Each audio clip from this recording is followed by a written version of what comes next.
महिला म्हणजे फार महत्वाचा विषय तुमच्या हातात आहे. अन्न बनवताना भगवंताच्या नामाचं चिंतन करा.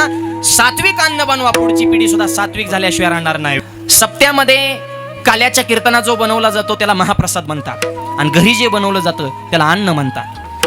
हितला प्रसाद का आणि घरचं अन्न का? काय फरक आहे? पदार्थ तेच आहे, पद्धत आहे तेच आहे, सिस्टम आहे तेच आहे. काल्याचा प्रसाद का होतो तर हितला प्रसाद चालू असताना भगवंताच्या नामाच्या चिंतनाच्या लहरी त्या अन्नावर आदळतात आणि ते अन्न सात्विक होतं, म्हणून हितला प्रसाद असतो. तो देवाच्या कृपेने मिळतो. प्रसाद देतो पंढरीनाथ, म्हणून हितला प्रसाद. कारण स्वयंपाक बनवताना कीर्तन चालू असतं, भजन चालू असते, आणि घरचं अन्न बनवताना एकमेकाला शिव्या चालू असतात. बायकोनी बोट मोडायची नवऱ्याच्या नावानं, नवऱ्याने आईवर धावायचं, आईने बापावर, बापाने नातवंडावर, कुणाचीच कुणाला मी नाही. तसलं अन्न पोरांनी खाल्लं की त्यांच्या डोक्यात सुद्धा गुतोडा होतो. त्यांना काहीच कळत नाही नेमकं काय करायचं बुवा आता. का? जशी अन्न तशी बुद्धी.